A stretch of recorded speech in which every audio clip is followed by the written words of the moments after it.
बिस्मिल्लाहिर्रहमानिर्रहीम। अस्सलाम दोस्तों, हम लोग आज मौजूद हैं हैदराबाद के एरिया में और यहाँ आने की हमारे रीज़न है कि आप लोगों ने पिज़्ज़ा तो बहुत सारे खाए होंगे, लेकिन आज आपको हम एक ऐसी पिज़्ज़ा शॉप पे लेकर आए हैं जहाँ पे ना सिर्फ कि पिज़्ज़ा मिलता है, यहाँ पे डोसा भी बहुत अच्छा मिलता है। जैसे आप मेरे पीछे भी देख सकते हैं, लिखा हुआ है डोसा पॉइंट। डोसा पॉइंट वालों ने ही अभी एक भट्टी पिज़्ज़ा स्टार्ट किया है जो कि बहुत ही बेहतरीन किस्म का है। नॉर्मली मैंने भट्टी पिज़्ज़ा की वीडियोस बहुत ही रेयर कराची में देखी थी, एक कुरंगी में देखी थी, लेकिन वो बहुत ही अनहाइजेनिक पिज़्ज़ा था। यहाँ की अगर बात करें, जो मुझे पता चला है, अदनान भाई जो पिज़्ज़ा बना रहे हैं और जो पिज़्ज़ा दे रहे हैं आप लोगों को, वो पिज़्ज़ा बहुत ही हाइजेनिक और बहुत ही ऑथेंटिक किस्म का पिज़्ज़ा है। और उसमें क्या डिफरेंस है, उसके रेट क्या है, आप लोगों को यहाँ पे क्यों आना चाहिए, ये सारी चीज़ें चल के इस वीडियो में आपको जानने को मिलेंगी। चल के वीडियो स्टार्ट करते हैं, तो फिर आओ मेरे नाल।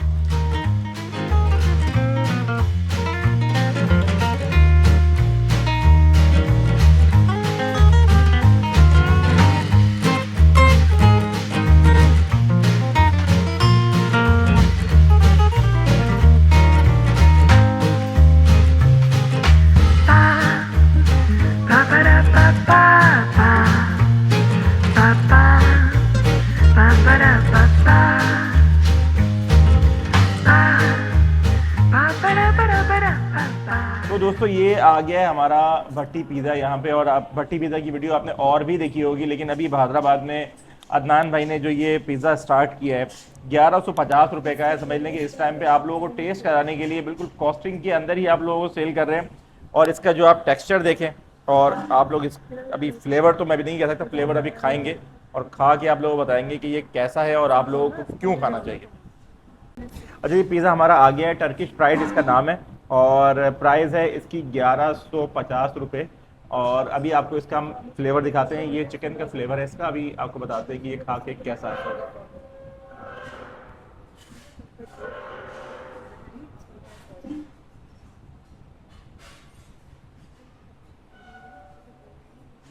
है। नॉर्मली पिज़्ज़ा जो होते हैं ना, सिर्फ इसकी जो बेस और डो होती है वो मैदे में बनती है, लेकिन ये लाल आटे और मैदे के अंदर मिलके बना और बहुत ही लजीज है। मतलब खाने के अंदर जो एक रिवायती पिज़्ज़ा आप खाते हैं उससे बिल्कुल हटके है। और ये ऐसा है कि आप इसको खाते जाएं और जो अदनान भाई ने बताया है, खाने के बाद ना आपको इसमें भारीपन नहीं फील होगा। तो अभी हम खाते हैं पूरा और आगे बढ़ते हैं और आपको फिर जो उसकी बीफ साइड हमने बनवाई है वो भी ट्राई करवाते हैं।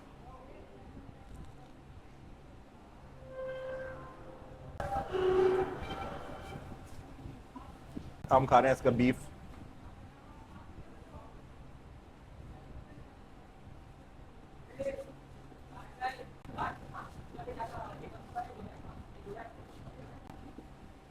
अगर मैं बीफ सही तरह मुंह में आया नहीं।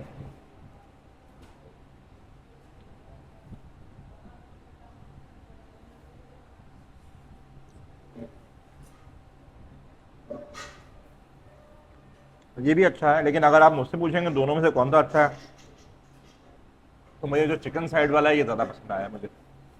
दोनों ही बहुत मज़ेदार हैं और इसकी जो डो बनाई है ना उन्होंने, वो कमाल बनाई है। अभी इनके पास पिज़्ज़ा भी है। पिज़्ज़ा के अलावा अभी अदनान भाई के पास चलते हैं और उनसे पूछते हैं और क्या क्या चीज़ें हैं उनके जहन में, कैसे आइडिया आया है इसका। इसका तो रिव्यू मैंने कर दिया है। प्राइस के हवाले से, टेस्ट के हवाले से माशाल्लाह बेहतरीन है। लोकेशन में आप लोगों को उसकी पिन में दे भी दूंगा। चलते हैं अदनान भाई की तरफ और अदनान भाई से पूछते हैं कि उनके जहन में आइडिया कैसे आया और क्या चीज़ें वो यहाँ पे जो है वो लोगों को दे रहे हैं। आ जाए।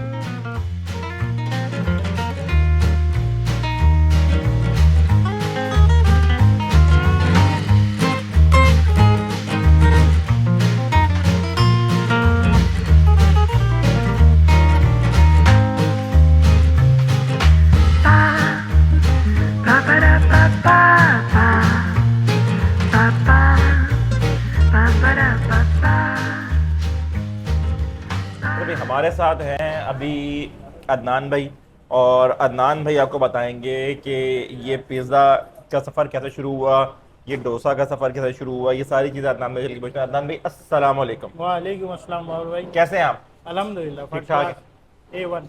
कैसे, माशाल्लाह, पहले लोगों को थोड़ा सा एक ब्रीफ देते हैं ना, हल्का सा। ठीक है। ये डोसा का सफ़र से शुरू होते होते ये पिज़्ज़ा तक जो है, ये भट्टी पिज़्ज़ा तक, ये आप कैसे पहुंचे? ज़रा लोगों को ज़रा शॉर्ट स्टोरी सुनाए ज़रा। बिल्कुल शॉर्ट करता हूँ। तो बेसिकली मैंने वैसे डिप्लोमा किया हुआ है F&B फूड एंड बेवरेजेस में। अच्छा। मुख्तलिफ फ्रेंचाइज में काम किया, पाकिस्तान से बाहर भी किया। जब पाकिस्तान वापस आया तो मेरे दिल में था कि मैं ब्रिक ओवन पिज़्ज़ा, भट्टी पिज़्ज़ा करूं। सही। तो बेसिकली मुझे डोसे से पहले पिज़्ज़ा ही करना था। अच्छा। तो मैंने एक जगह देखी, रेंट आउट करी जौहर में। तो वहाँ पे जब सेटअप करना शुरू किया तो वो फिर जो भट्टी का जो हमारी मैनेजमेंट होती है यूजुअली फ्लैट्स की, उन्होंने बोला कि ये बहुत ही अलाउ इसलिए नहीं क्योंकि इसकी हीट सारी निकलेगी तो वो फिर स्मोक निकलेगा, वो फ्लैट हो जाएगा। निकलेगा तो वो फिर डिसकंटिन्यू हुआ। तो अच्छा वो रिग्रेट रहा मेरी लाइफ में ना अच्छा। कि यार मैंने तो पिज़्ज़ा करना था और मुझे इटालियन पिज़्ज़ा बनाना था, ये 90s की बात। तो वो मैं नहीं कर सका। फिर मैंने बोला यार इतना मैंने लॉस कर लिया काम शुरू होने से ही पहले, तो अब कोई ऐसा काम करूं कि जो कहीं ना चले तो उसको मूव करके कहीं और ले जाऊं। तो फिर मेरे जहन में मोबाइल फूड का आया। तो फिर मैंने एक वैन बनाई। कौन सा साल था ये? कि 96 97। तो कमो स्टार्टिंग पेश 30 साल होने वाले। 30 साल। तो वो फिर हमने गाड़ी बनाई, फिर हैदराबाद में हमने लगाया। ऑब्वियसली लोगों को उस वक्त ये मोबाइल वैन का जो था कॉन्सेप्ट ही नहीं था। तो हंसते थे लोग आगे, ये क्या आपने गाड़ी में रेस्टोरेंट बना दिया? मैंने जी भाई बना दिया। मैंने ज़रूरत ईजाद की माँ होती है। तो भाई मैंने बोला फिलहाल अभी यही मेरी कैपेसिटी थी, इसी में मैं कर सकता था। मगर अल्लाह ने बहुत अच्छा रिस्पॉन्स दिया उसका और मेरा डोसा चल पड़ा। इट टेक्स टाइम, किसी भी बिजनेस में बाबर भाई टाइम लगता है। मुझे 3 साल लगे लोगों को समझाने में कि भाई बिरयानी के अलावा भी खाने होते हैं। तो बस वो चल पड़ा माशाल्लाह और अभी तक चल रहा है। तो अच्छा, अब यहाँ जब हमने ये अपनी शॉप करी है हैदराबाद क्लब के सामने बिल्कुल, तो इसमें हमने डोसा ही रखा हुआ था। तो डोसा यहाँ और फिर हमारी वैन, तो डिस्टेंस कम है। तो मतलब इतना कोई ख़ास रिस्पॉन्स नहीं था। मतलब आते थे लोग, कुछ वहाँ चले जाते थे, डिवाइड ज़्यादा हो रहे थे। तो फिर मैंने सोचा कि यहाँ पिज़्ज़ा अपनी शॉप है, यहाँ तो पिज़्ज़ा शुरू करते हैं। तो मुझे एक लाइफ का एक रिग्रेट था कि पिज़्ज़ा मैंने किया नहीं, तो वो भी अल्लाह ने पूरा कराया। अल्लाह तो का बड़ा यूनिक पिज्जा के साथ आया। जी जी। अभी पिज्जा का मैंने थोड़ा सा अपना वीडियो का फॉर्मेट भी थोड़ा चेंज करके मैंने स्टार्ट के बाद डायरेक्टली पिज्जा बनता हुआ दिखा के और मैंने फिर आप रिव्यू कर दिया। और मैंने कहा पहले रिव्यू करेंगे और फिर आपका दूसरा आइटम मंगा के आपसे बात करेंगे।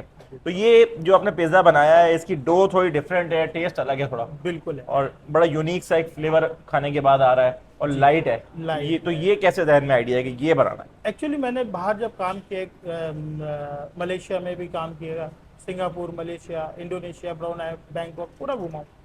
मलेशिया में ज़्यादा काम किया है, घूमा फिरा तो फारिस की घूमा है पूरा।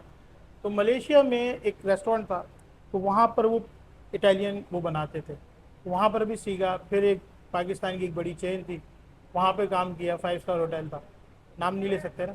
हाँ। तो बस फिर वो उधर वहाँ पर एक शेफ़ थे जोब्रेस, अभी वर्ल्ड के नंबर 1 शेफ़ है इटालियन। अच्छा। तो उन्होंने मुझे ये डो बताई थी। अच्छा। तो बस वो ज़हन में थी। कौन सा ब्रांड था वो बता दें? वो शेरिटन था उस ज़माने में, Sheraton top of the line वहाँ पे होटल था। तो वहाँ इटालियन रेस्टोरेंट में हम काम करते थे, लमामा होता था। तो ये अभी आपने जो बनाया है ये तमाम रेसिपी आपकी अपनी है? जी जी, मेरी भी है, हमारे शेफ की भी है, जाहिर सी बात है। दोनों मिली जुली है, मिली जुली है। सही हो गया। तो ये तो माशाल्लाह मैंने खाया है, ये तो बेहतरीन है और बड़ा रेकमेंडेड है। 1150 रुपए का ये है। जी जी, ये इंट्रोडक्शन है बेसिकली। अभी मतलब हाँ, बिलो दी कॉस्ट हमने रखा है कि जो पब्लिसिटी के लिए हम खर्च करें उससे अच्छा हम कस्टमर को खिला दें तो वो रेगुलर होगा। सही हो गया। तो अच्छा, डिफरेंस आपको मैं बताऊं, आम पिज़्ज़ा जो हमारे यहाँ चल रहे हैं, मैं नाम नहीं लूँगा, हाँ। जो मतलब मोटा डो वाला जो होता है, हाँ, उसमें ये फ़र्क है कि वो मैदा, ईस्ट, तेल, पानी, दैट्स इट। हमारा बटर, मिल्क, ईस्ट, पानी, शुगर, ये और ऑलिव ऑयल, ये चीज़ें। तो ऑब्वियसली इसकी फूड वैल्यू में ज़मीन आसमान का फ़र्क है। मतलब दिखने में आपको शायद ये नॉर्मल रखता है, मगर एक पिज़्ज़ा एक आदमी नहीं खा सकता। अच्छा। यूजुअली 2 लोग खाते हैं तो बोलते हैं यार बस, इससे ज़्यादा गुंजाइश नहीं, क्योंकि इसमें इतना रिच चाहिए कि वो नहीं खाया जाता। अच्छा, अभी ये तो हो गया आपका पिज़्ज़ा का। बाकी अदनान भाई का यहाँ का जो इनकी जो शॉप है हैदराबाद क्लब के सामने, तो इनका नंबर ही मैं स्क्रीन पे दे दूंगा। बाकी ये अभी आपका ये क्या है और ये क्या है ये बता दें। ये चिकन डोसा हमारा और वो मसाला डोसा है। बिल्कुल। और ये क्या है? कोकोनट सॉस, ये सांबर। जी जी, सांबर। ओके, इडली सांबर। इडली के साथ भी खाई जाती है, मगर अच्छा। हमारे यहाँ इडली ये शायद आप तस्वीर दिखा सके तो इसको इडली बोलते हैं। ये जी जी, ये बेसिकली इसी पेस्ट से चावल और माश की दाल को स्टीम में बनाते हैं, वो इडली होती दैट इज इडली। है। वो कहाँ की? ये भी वही साउथ की है, साउथ इंडिया। ब्रेकफास्ट का ही आइटम है। अच्छा, ये भी ब्रेकफास्ट का आइटम है भाई ये देख लें, ये हमारा डोसा जो है, चिकन डोसा। ये चिकन डोसा जो है तैयार है। इसकी जो बेस है ये राइस से तैयार की जाती है, चावल और माश की दाल, चावल और माश की दाल से तैयार की जाती है। इसको मैं ऐसी सॉस को ही लगाऊंगा नहीं, मैं सॉस लगाऊंगा तो बोलेंगे सॉस लगा के खा रहे हो। हम ऐसी खाते हैं, आपको बताते हैं।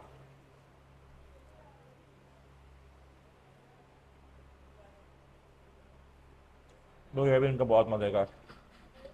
अगर आपको ऐसा डिफरेंट फूड ढूंढ रहे हैं ना, डिफरेंट पिज़्ज़ा ढूंढ रहे हैं, तो लिटरली ये जगह ऐसी है कि यहाँ पे आके आप ये डोसा ट्राई करें। मैं जब भी यहाँ आता हूँ इनका डोसा ट्राई करता हूँ, लेकिन इनका जो पिज़्ज़ा ही मैंने ट्राई किया है ना, वो लिटरली बहुत कमाल है। प्राइस, और ये कितने का है? ये 700 का है चिकन डोसा, और मसाला डोसा 500 का है। ये 500 का है, ये 700 का है। और टाइमिंग क्या है आपकी यहाँ पे? इवनिंग में शाम 7 से रात 1 बजे तक, डिपेंड करता है, कभी 1:30-2 भी बज जाते हैं, वीकेंड छुट्टी हॉलीडेज होते हैं तो। सही है, बेहतरीन हो गया। मैं भी ये खाता हूँ, खा के इसको निपटा के फिर आपको एंड में इसका सारा जो जूस जो निकलेगा ना, वो आपको एंड में बताता हूँ। अभी इसको ख़त्म करते हैं और फिर आप लोगों से एंड में बात करते हैं। Thank you. तो दोस्तों, ये है हमारी वीडियो जिसके अंदर हमने आपको यहाँ का भट्टी पिज़्ज़ा दिखाया और आपको यहाँ का डोसा दिखाया। दोनों चीज़ें माशाल्लाह बहुत ही बेहतरीन थी, बहुत ही ऑथेंटिक थी। अब आप लोग अगर यहाँ पे आना चाह रहे हैं, नंबर स्क्रीन पे दिया हुआ है, आके यहाँ पे ट्राई कीजिएगा आपको। और अगर आप लोगों ने डोसा खाना है तो उसके लिए भी आपको पता है कि डोसा पॉइंट वैसे ही बहुत फेमस है बहादुराबाद का। बहादुराबाद क्लब के बिल्कुल अपोजिट है ये। यहाँ आइएगा, आके ट्राई कीजिएगा और अपना फीडबैक मुझे कमेंट में दीजिएगा। अपना ख्याल रखिएगा जी, टेक केयर, अल्लाह हाफिज़।